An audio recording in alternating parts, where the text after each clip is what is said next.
Hello বন্ধুরা, খেলনাবাড়ির ধারাবাহিকের অভিনেত্রী আরিত্রিকা মাইতি ওরফে মিতুল এবং ফুলকি ধারাবাহিকের অভিনেত্রী দিবানী মণ্ডল ওরফে ফুলকি, এই দুই ধারাবাহিকের অভিনেত্রীদের মধ্যে কে সেরা এবং কার পারিশ্রমিক সবচেয়ে বেশি?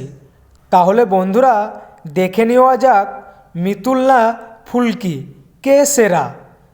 নম্বর 1, জি বাংলার চ্যানেলে ধারাবাহিক খেলনাবাড়ি। খেলনাবাড়ি ধারাবাহিকের অভিনেত্রী আরাত্রিকা মাইতি। অভিনেত্রী আরাত্রিকা মাইতি হলেন ভারতীয় বাঙালি টেলিভিশনের একজন জনপ্রিয় অভিনেত্রী। অভিনেত্রী আরাত্রিকা মাইতি খেলনাবাড়ি ধারাবাহিকে মিতুলের চরিত্রে অভিনয় করছেন। অভিনেত্রী আরাত্রিকা মাইতি খেলনাবাড়ি ধারাবাহিকে মিতুলের চরিত্রে এবং প্রধান নায়িকার চরিত্রে অভিনয় করার জন্য প্রতি এপিসোড পারিশ্রমিক পান 17 থেকে 19,000 টাকা। নম্বর 2, জি বাংলার চ্যানেলে ধারাবাহিক ফুলকি। ফুলকি ধারাবাহিকের অভিনেত্রী দিবানী মণ্ডল। অভিনেত্রী দিবানী মণ্ডল বাংলা সিরিয়ালের একজন জনপ্রিয় অভিনেত্রী। অভিনেত্রী ফুলকি ধারাবাহিকে ফুলকির চরিত্রে অভিনয় করছেন।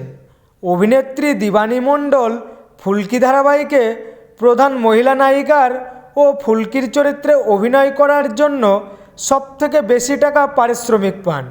প্রতি এপিসোড 18 থেকে 20,000 টাকা পান। তো বন্ধুরা, ফুলকি ধারাবাহিকের ও খেলনা ধারাবাহিকের এই দুই ধারাবাহিকের অভিনেত্রীদের মধ্যে আপনাদের মতে কে সেরা এবং কার অভিনয় সবচেয়ে বেশি ভালো লাগে কমেন্ট করে জানিয়ে দাও। বন্ধুরা, আপনাদের প্রিয় সিরিয়ালের প্রিয় অভিনেতা ও অভিনেত্রীদের নতুন নতুন খবর সবার আগে জানতে হলে অবশ্যই চ্যানেলটি সাবস্ক্রাইব করুন। ভিডিওটি ভালো লাগলে লাইক, কমেন্ট, শেয়ার করতে ভুলবেন না।